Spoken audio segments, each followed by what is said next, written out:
With us now is Ann Coulter, the best-selling author of In Trump We Trust, E Pluribus Awesome. Did I get it right this week, Ann? Yes, you did. I'm so proud of you. Thank you. Thank you. Listen, a few stories to just bounce off you. Lawrence Mann, it turns out to be a Dominican national who's been deported twice, pleads guilty to federal fentanyl heroin charges. Here's another one. Immigrant arrested in bludgeoning death of NYU professor pleads self-defense. Okay. Wow. Yes, here's another one. Asylum seekers rape murder royals Germany. This is someone from Iraq came into the country and raped and murdered a 14-year-old girl. And just on Thursday in U.S. District Court here in Boston, a judge magistrate, formerly known as a clerk magistrate, as you know, Ann, released a 9 times deported Mexican, 3 times arrested for drunk driving, domestic abuser, drug dealer. ICE begged to release him to them for custody for deportation, and the judge, who used to be a public defender for a serial killer named Stevie Flemmi, cut him loose. Wow. Somebody's going to die. I mean, that incessant drunk driving, that isn't something that stops. And you'll know who to blame. The next child who's run over. Yes. Well, she lives in a head-on accident. She lives in West Newton, so her chances of having herself or some member of her family killed by a drunk driving illegal are lesser than people who live in more affected communities. Yeah, well, liberals are happy to pay the cost of mass immigration because they're the ones who are never paying the cost. Right. Exactly. So, did you see about the Twitter CEO, Ann? You talk about political correctness running amok? Wait, he apologized for eating at Chick-fil-A? Yeah. Why do we hate Chick-fil-A again? I can't keep the hatred straight. They're Christians. They believe in traditional marriage. Oh, okay, thank you. That cuts right to the chase. And I think, too, they don't open on Sunday either. So, in other words, they give, they're committed to family values, right? They give their workers, all of them, 1 day off a week, right? Wow. And I mean, who would care, apologize for what you want to apologize for, except that this is right at a time when, well, all social media, but Twitter in particular, is getting pretty aggressive about censoring particular viewpoints, not people who are going online or on Twitter, looking for underage kids to molest or looking for banks they can rob or homes they can burglarize, but just people, or even cursing or making personal insults at people. Only Twitterers with the wrong opinions are being either outright banned or shadow banned. I mean, I really loved this decision. I don't know if we talked about it before, but a federal court finding that Donald Trump could not block people on Twitter because Twitter is a public forum. So we have a federal court ruling that Twitter is, which I think it is, with or without this ruling. I was really hoping we could get a little farther down this line and get a lot of courts to hold that because they thought they were sticking it to Donald Trump before any of them realized, we just said Twitter's a public forum. We have to apply First Amendment rules to them now. But unfortunately, the New York Times is on to us.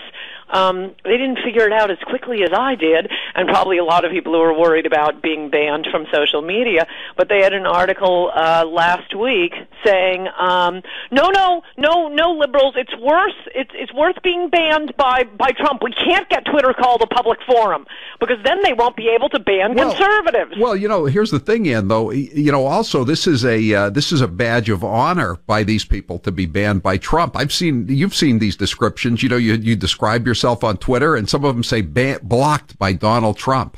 I mean, that's the first item on their curriculum vitae. Their resume. They were blocked by Donald Trump. So now what are they going to do? I mean, doesn't that solve all problems with the alleged harassment? And again, the people being banned from Twitter are not being banned. They're not having their tweets removed. They're not being disciplined because they've targeted someone for a mean tweet. And if that were the ground, I don't look at my replies, but I hear about them from my friends who do look at them, and not because I'm against looking at them. I'm just busy. Wow. Every time I hear about this, I do go on, or at least I try to. As I say, I've been busy. I try to go on and find the particularly vicious tweets to me and just immediately report, 10 liberals. Hey, what about the New York Times? Which I wouldn't care about. I wouldn't do it. It's purely retaliatory. What about the New York Times standing by their reporter who was sleeping with her source, who was 35 years older than she was, and she's just getting all these handouts, and then she's tweeting out saying, "I think these leaks are coming from Trumpster lawyers," as she put them, and when she's getting them from her 35-year senior boyfriend, It reminds me once again. Thank you, Jeff Sessions. Maybe the president could lay off the one guy in the administration who's doing anything good. He's the one who busted her. Yeah, and apparently they've been running sting operations. That there's speculation. This is how they got Bloomberg on the Deutsche Bank fake news. This is how they got Brian Ross on the fake news about Flynn. They're putting out these fake stories just to see where they go, and they're bagging them one after another. And I got to believe, Ann, that the anti-Trump leaks are going to start drying up rather rapidly now that this guy Wolf is in the dock. Yeah, well, they really ought to throw the book at him. This is a serious matter, and you punish one person harshly, and that will dry it up. No more. Wrist slaps for this kind of thing. Yeah, and all the leaks that this guy was sending out, oddly enough, Ann, they were all anti-Trump leaks. Yeah. Isn't that funny? Well, I've noticed that generally about the leaks coming out. I think they have a lot of people to catch. Luckily, we have Jeff Sessions there as Attorney General to go and catch them all.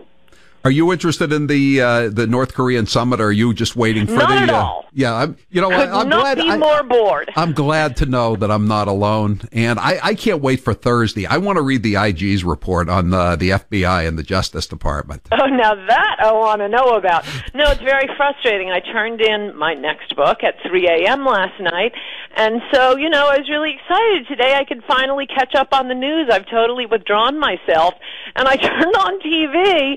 Oh my gosh, this is worse than, I don't know, a royal wedding. Who cares? And actually, I'm a little bit annoyed with Trump for spending so much time, so much effort on something that really does not have any bearing on our lives. This is very important to the South Koreans. I'm sure it's important to the North Koreans. It's very important to China. And not Japan. our problem. Yeah. Yeah. No. He's he's trying to. I don't blame him for trying to do something. Change the subject, I think, and to look like a great statesman and to get a little good press. You know how he'd get a lot of great press is if he'd build that wall. I knew we would get back to the Annie OneNote on the wall, and I don't blame you, Ann. I want the wall built too. That was his OneNote, which won him the presidency. I mean, don't act like this is just one of many things he said. No, but again, though, I think don't you think things are moving in his favor? I mean, in terms of public opinion. Granted, he did win the presidency basically on building the wall and illegal immigration out of control. But don't you think even more people are coming around? I mean, look what's happening in Orange County, California, where there's basically a revolt against the Democrat establishment, and not just in Orange County, all across California. Yes, as for the Republicans, I was just, in fact, looking at the polls. They were looking pretty good about a week ago. And I think it's mostly because of the just insane, maniacal opposition to Trump, like this Robert De Niro thing that is just pushing more and more normal people to say, okay, screw you, I'm voting Republican. But in the past week, Republicans have been really falling in the polls. Now let's think. What happened in the last week? What's been going on? Oh yes, for some reason the Republican Congress does what it always does. What's the stupidest thing they could possibly do? They're making a huge effort to pass amnesty. I know. And suddenly they're collapsing. And man, Howie, I want to barely hang on to the House and lose every one of those traitorous Republicans. I am so sick of this 20 years from now, unless, I mean, as I say in Adios America, with this amnesty push, until we get a wall, this is like what George Bush said about the terrorists. We have to be right. We have to be perfect every time. We have to keep fighting this same fight every term of Congress. They only have to win once, and then the country's over, and there's no point to anything you or I do. The country becomes California. It's over. They only have to be right, not right once, but they have to win once. We have to keep winning. We have to keep fighting the same battle. If we keep winning this battle, it looks like you and I will be talking about this on radio 20 years from now. There will be another effort by Republicans in Congress to push an amnesty after we've just elected a president who ran on promising to build a wall. I know. I watched Bob Goodlate, who's he's pretty good a guy on the Spygate scandal. He's the chairman of one of the committees in the House from Virginia, and he was on with Maria Bartiromo, and he was saying all the right things. He sounded like Devin Nunes, and then she says, "Oh, and what about DACA?" And all of a sudden, you're right. He sounded like Luis Gutierrez. I couldn't take it. I had to turn it off. Well, I will say, and for any of your listeners, I know you have very smart and active listeners, it does make a huge difference to call your congressman. If you live in a district where there's actually a Democrat also, they have to win re-election, but mostly a Republican. So many of my friends who have never called Congress before, well, let me say a handful of them, I haven't talked to that many since I've been working on the book, but they've told me they have Republicans and they vote for Republicans in vulnerable districts. And one of my friends just told me, I just got off the phone with him, he called up and said, very politely, I don't want to take a lot of your time, but if Faso votes for this bill, not only will I vote against anyone or for anyone running against him, I will never vote for him again. I've never called an office before, and I have a lot of friends who aren't going to bother calling you, and they're going to do the same thing.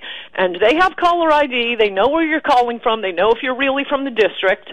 Those things make a difference.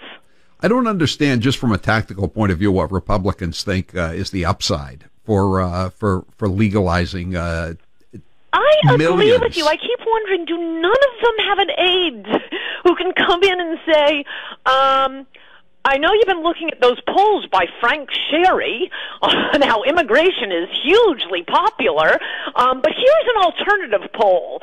Here's something else we've found over and over and over again. Or is it just because they want the money? They are so wedded to the Koch brothers' money. As I was saying last week on Lou Dobbs, whenever we get to this precipice, which we have to get to, every term of Congress, are they going to destroy the country? Just over and over and over again. I'm getting to the point that now I'm just thinking, okay, well, if they wreck the country, since they're gonna do it one of these times if we don't get a wall, what fun will I have in life anymore? And I have a few things that I'm going to enjoy.